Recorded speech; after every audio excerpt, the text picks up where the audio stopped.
to the Q&A. Hello, hello. How is everyone doing today? Good. Doing good. That's good. That's good. Thanks for joining us this morning. So yeah, I was just wondering if you guys could introduce yourselves first, and then get started. Sure. Lay, you want to go first? Okay, sure. Hi, I'm Leigh. I'm the API Marketing Manager at Covalent. That's pretty much it. I gave a little intro. I'm happy to be here and answer questions about using the API and getting started with builds. Hey guys, I'm Ganesh Swami. I'm one of the co-founders of Covalent and its CEO. And I love data. I love hackathons, and I think it will be a very compelling Q&A today. Great. So I guess let's dive into some questions. Curious, like, how could you explain how you both got into blockchain and how you started getting into the Covalent, and what drives you to be in the blockchain space? Sure. So my entry into blockchains was quite accidental, and I've been in the database world for about a decade, so mostly big data systems, streaming databases, analytical databases, and so on. And about 4 years ago, there was a mentor of mine who said, hey, there's a really interesting database hackathon going on, put up by a blockchain company. You should check it out. And until then, I had thought blockchains were a joke, because I was used to 100,000 transactions per second or 200,000 transactions per second. And blockchains were at 15 transactions per second. So, but I kept an open mind, and I went and checked it out. And I built this prototype for what is today Covalent, and ended up winning that hackathon. So that was the origin story. And then we started a company to commercialize that technology. And so, so I would say it's just a stroke of luck that I'm here in this space now. And I think Leigh probably has a more interesting story there.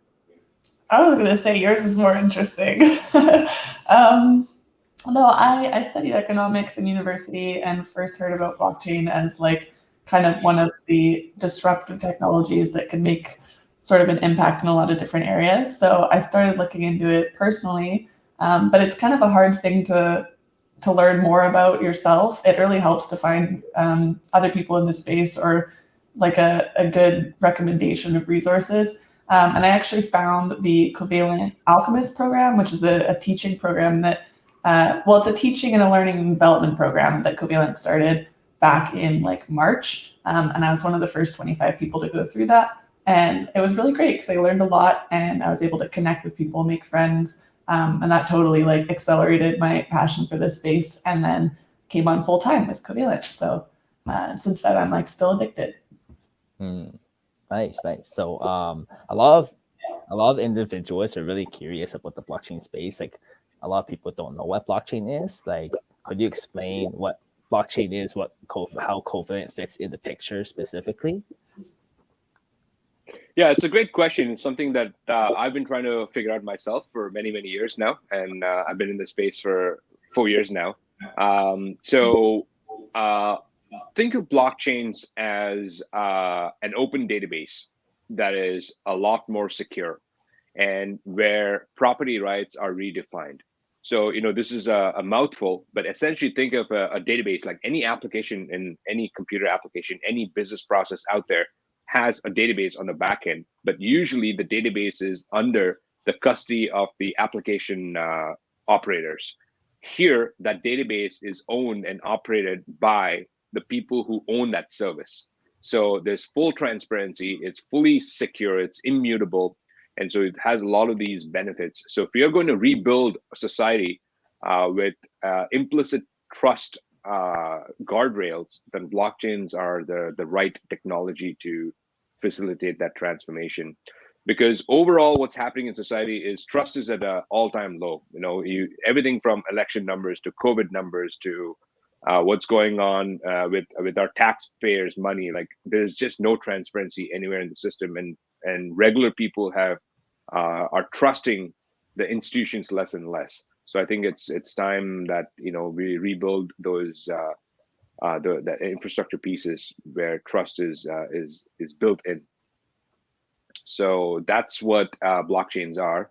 Where Covalent fits in is that this is a very exciting piece of technology, but for our belief is that for this to actually reach mass adoption, it has to interact with existing systems. So right now they're all greenfield, siloed applications of blockchains. So either you're blockchains or you're not. But what's going to happen in the next couple of years is fintech and DeFi is going to merge. Web3 and Web2 is going to merge. Digital art, creatives, and NFTs will merge.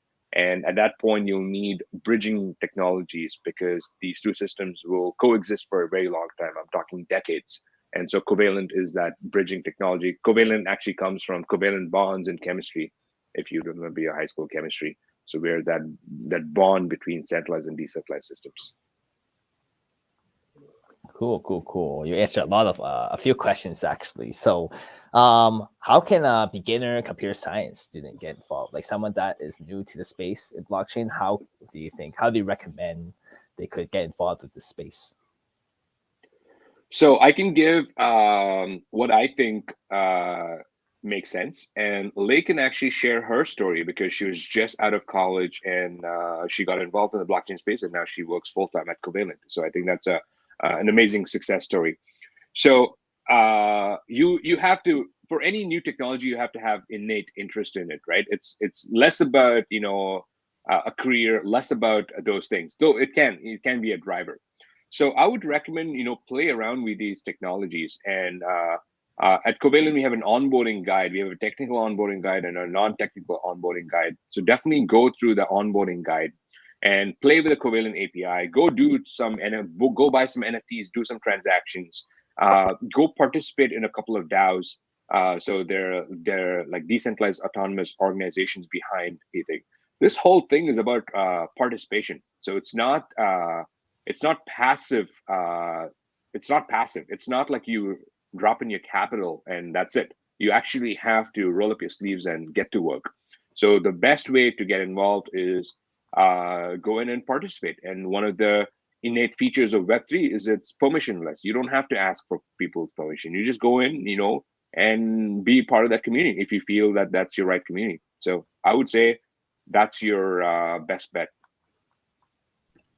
Yeah, I have similar advice, but finding a community is super, super important. And there's a lot. And as Ganesh said, it's permissionless, or some communities are like token gated, but just do a little bit of research and like find the projects that kind of speak to you. And this space is super unique because everybody genuinely like wants to help each other. We're still kind of in that early stage where it's less about competition and more about like, how can we work together to make this whole thing big? Because we all care about adoption. It's kind of the same thing.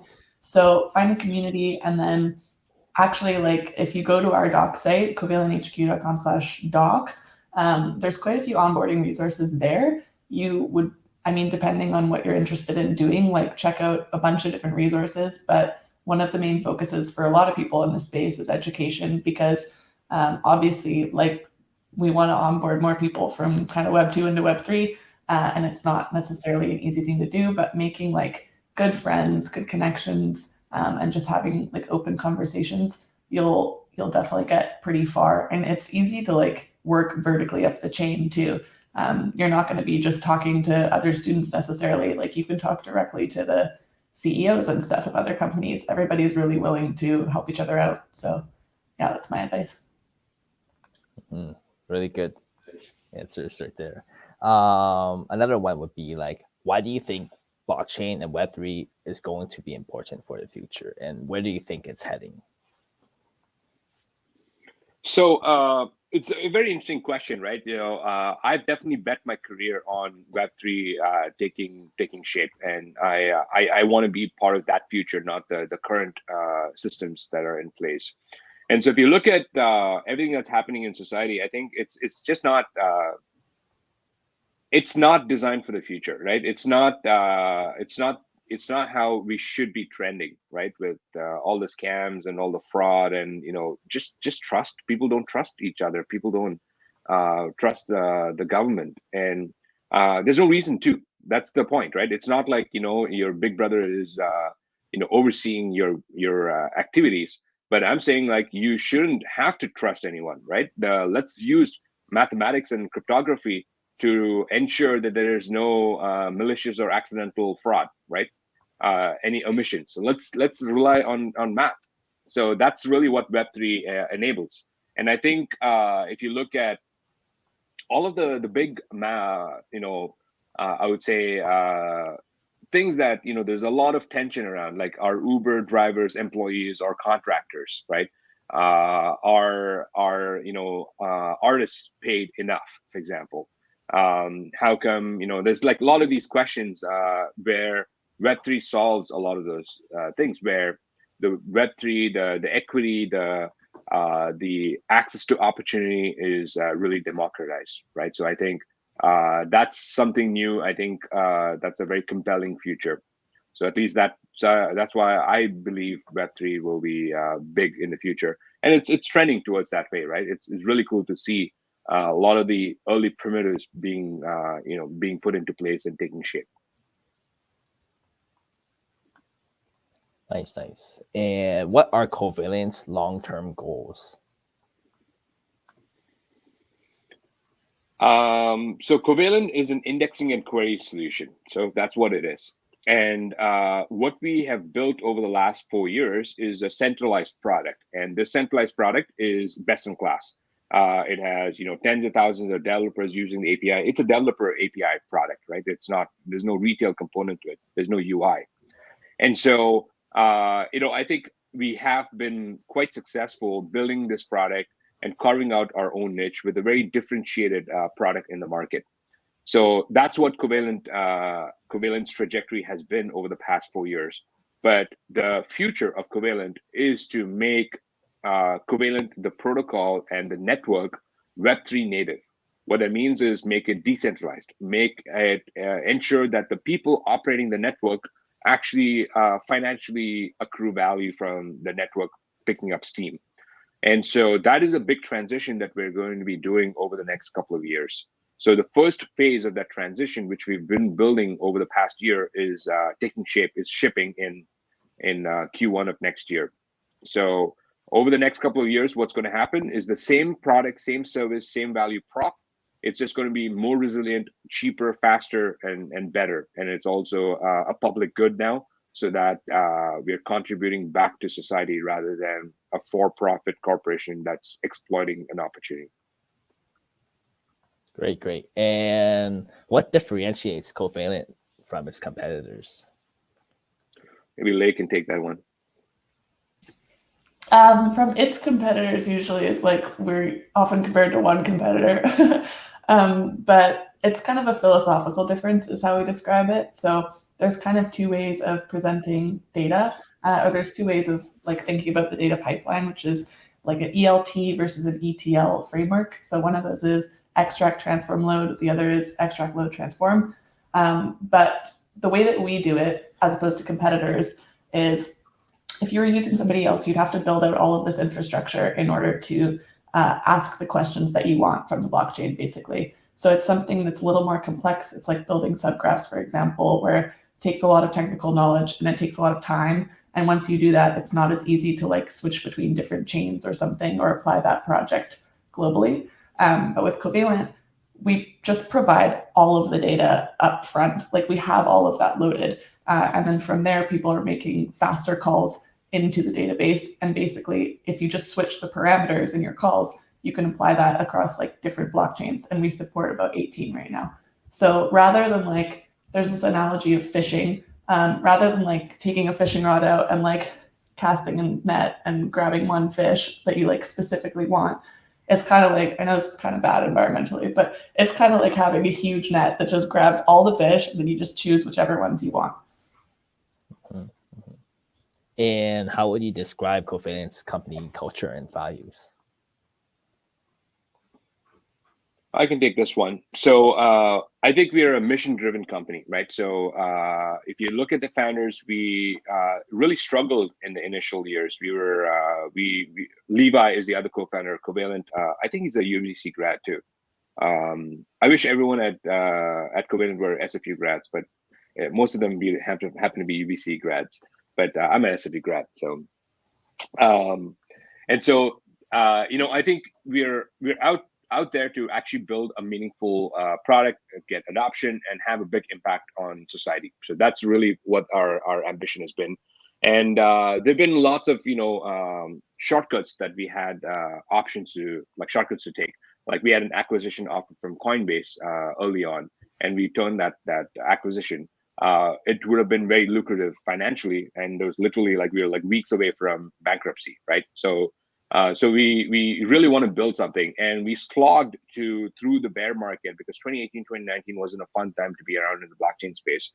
And so we really struggle, and now things are starting to work. The flywheel is starting to spin, and we're able to see our impact. So we'll never give up on that. The impact that we want to have, and the mission we're set out to drive against.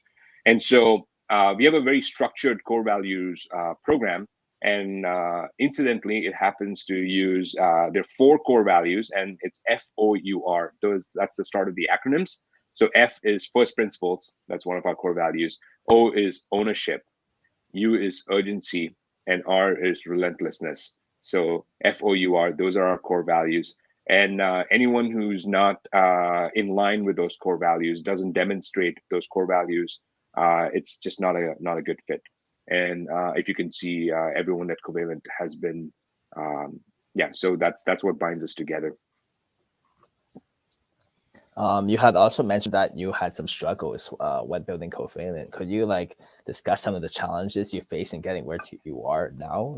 It's very interesting to see how your journey from an SFU grad and building your own company and to now seeing how successful Covalent is now. Could you share some insight and discussion on and reflection on those challenges?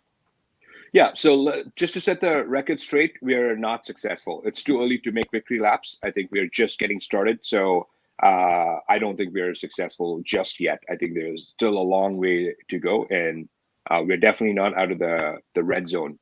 So using that as a subtext, I would say the way to think about companies and startups and having that entrepreneurial mindset is to de-risk your business step by step, stage by stage. So you definitely want, there's a lot of unknowns when you start, and you want to address those unknowns. So high level, you can think about it as market risk, team risk, financial risk, legal risk, global economy risk, for example, right? You should think about it that way. So financial risk is there's no capital available to fund your operations. Either you can't bootstrap it because you have no savings, or there are no investors in this space. So with Covalent, what had happened was we started a company late 2017, and then there was this multi-year bear market, so nobody was writing checks. There was no investors. So we had no choice but to bootstrap the company. Fortunately, this is my 4th company, so I've had other exits in the past. And so I was able to, bootstrap the company along with Levi, and kept burn really, really low. So that's financial risk, right? And if there was so it was 2.5 years before we got our first outside money. And if there was another year of a bear market, we probably would have given up. 3 years without a steady paycheck is a lot to ask of a team. So finance risk is that. The market risk is, I think, even worse. You want to do some kind of cursory, total addressable market analysis to figure out if there's an actual customer base that's willing to pay for your product, and how much they would pay, and what is the velocity of sales. You want to do some initial, research. And we did that research. Everything was great, and then the market just turned completely just cratered. And so there was just for the first 2.5 years, there's no revenue, no customers, no attraction. There was nobody, we couldn't even pick up the phone and call people, right? Usually you should be able to go to a yellow book and, call people up, or do Google search, go to LinkedIn, search a job title. None of that was available. So there's no customer research. I didn't know what we were building, what problem we were solving, whether this problem mattered, and so on, right? I did have the conviction over the next 5 years to a decade, but in the short term, you have to build up that momentum. You can be spending 3, 4, 5 years without seeing traction. It just burns out the team. And then there's the team risk, right? What if the core leaders they quit, right? Because Google offered 10 times their compensation. So there's that. What if the team, they hate each other? They hate working with each other. What if they the values, the core values that don't gel? What if, the belief system doesn't gel? So, Levi and I work really well together. We don't necessarily agree with everyone, and agreement is not actually a negative point. Like, actually, disagreement is healthy. And then there is definitely like technological risk, right? You're building a rocket ship, or you're building a Tesla, and there's battery technology that you have to invent before it is feasible. Then there's a big technological risk there that you're taking. That's usually what you see in pharma and biotech. You don't know if the science works or the technology works. So yeah, that's generally how you would say. And I think we made a mistake in all four. So so the team, I didn't know like Levi before the company. I knew of him, but I didn't know him like on a personal level. There was no market for 2 years. There was no customers, nobody using the product, no finances, like nobody, no investors, nothing in the space. Technology risk. We're building something novel. Even to this date, there are no real direct competitors to Covalent who's doing our approach. So it's a very unique approach. So we didn't get any validation from anyone, but we were just like, I don't know why we did, but we did, and here we are. Yeah, really, really nice discussion about like those struggles and like how you're doing right now. It's very interesting to see, especially like someone like who started their fourth company, how they assess these risks. The next question is regarding like accessibility. So the themes of Hakam are around accessibility, diversity, and inclusivity. So where do you see the opportunity for Web3 to embody these values? So let's start with, so what do you say, accessibility? Yep, accessibility, diversity, and inclusivity. Okay, so accessibility can mean many things. It could be people who are visually impaired, for example, right? Then your software has to be accessible. It could be people who are banned from the traditional financial infrastructure because of a variety of reasons. People who don't have economic opportunity to do work, to do meaningful work because they didn't win the geographical lottery. So that's what accessibility that can mean in a broad context. So Web3 is amazing because it's permissionless. All you need is a MetaMask wallet, and you can go and participate. You can go into the next airdrop. So there's staff members at Covalent who sit halfway across the world, and they're able to participate in all the opportunities that we have here, which is pretty crazy to think about it, right? But they can't open a Scotia Bank or a RBC bank account because they're not Canadian. So that's an example. Or they cannot invest in the next SPAC because they're not American. So that's what accessibility means: access to opportunity.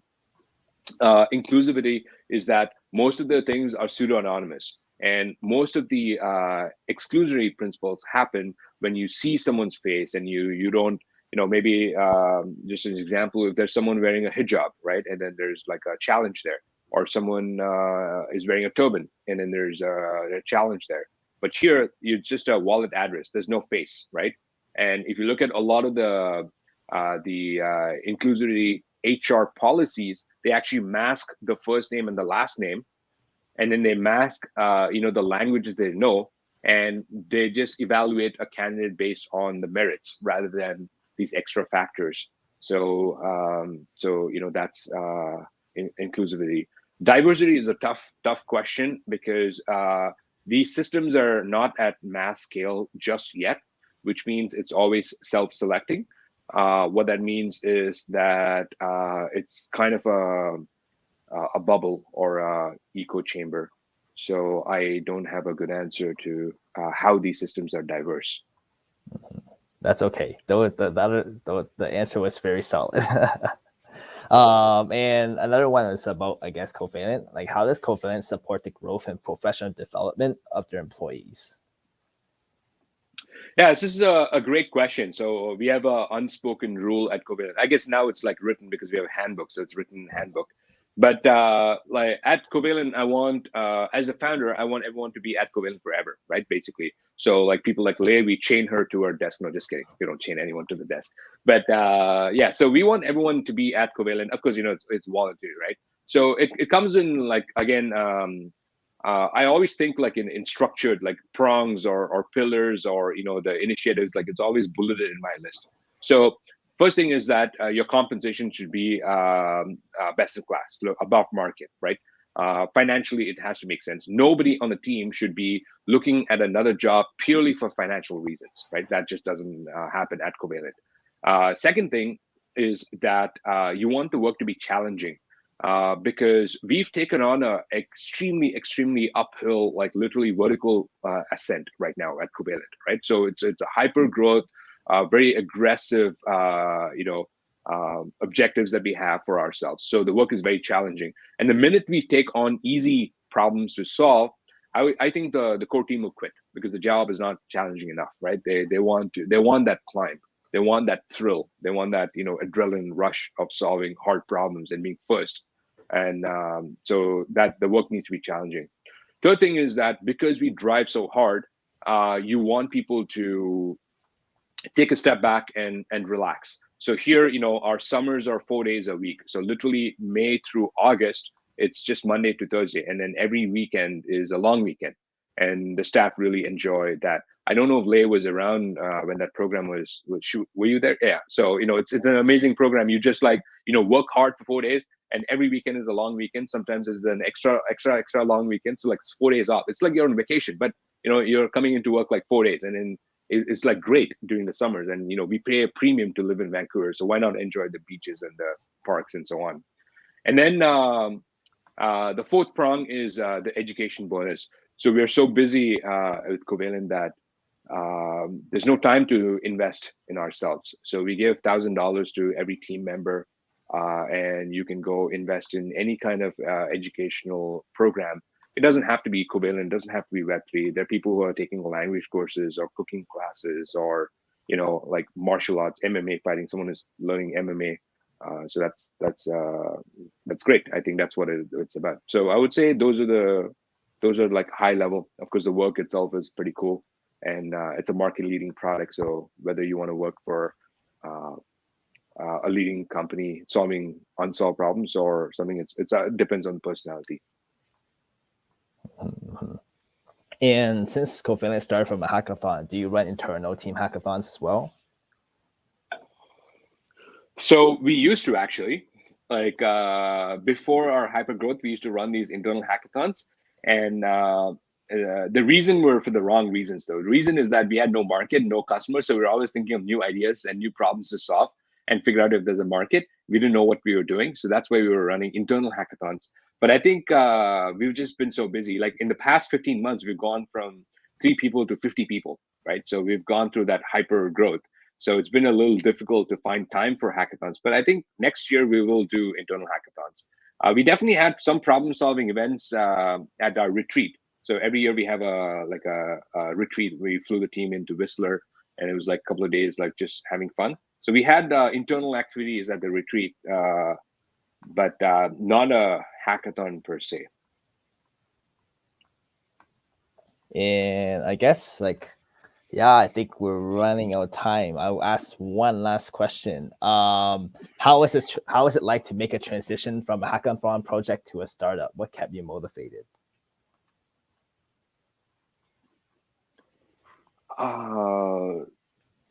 Nobody's ever asked me that question. How does it feel? It's I don't know. I think I was in the hackathon, and then I'd submit my submission, and then I came back, and my wife was like, "How was the hackathon?" And I said, "Yeah, it was cool. It was like really fun." And then we built this cool thing, but I don't know if anyone will understand. And then she's like, "You should define it as like something big as the next big thing." And so we did that. We said it's a Google of the blockchain, literally our first pitch deck. And then next day was like the judging competition. And actually, Vicky Lemeroux from UBC was one of the participants in that hackathon. So she was around when we won that hackathon. So this is like 4 years ago. So I think it was November 2017, actually exactly 4 years ago this week. And so, and then should we commercialize this? I had this another startup, like, should I start from scratch? That had like really great momentum. That had 25% month over month growth. So pretty good growth. And then I decided to make the jump. Then it's like, okay, how do you find out finances? How do you find out responsibilities? Like, who's the core team? But there's no money, so there's no core team. It's just the founders. Then coming up with a name, and I did biotech, pharma, physical chemistry for half my career. So Covalent is like a chemical word, so that made sense. And then logo branding, and then 2 years, and there was nothing. And then I had like a little Mount Everest trek in the middle because I lost. I was disillusioned with the space, and then like product market fit, profitability, and then the core team started to emerge, and then hustle, and then here we are. But I think I'm in it for the journey. I think I appreciate every single day, and this is why we have the gratitude channel at Covalent. So I think it's important to reflect on what's happening. But I'm actually very excited about next year. So there's a lot of growth ahead of us, and I think we're just getting started. That's awesome. Yeah, thanks so much for hopping on this chat and Q&A. Right now, for you hackers out there, 10 a.m. Covalent is boothing, so go to the Zoom link in the announcements channel and go talk to the Covalent representatives. Also, if you watch this workshop, this Q&A, you can go enter your stamp password, which is Ionic. You can find it on the banner on the stream. And yeah, thank you so much, Ganesh, and thank you so much, Leilani. I hope I didn't butcher the name over there. No, but yes, awesome. Thank you. That's great. Yeah. Thanks for having us. Absolute pleasure. Thank you. Bye. Take care. Bye.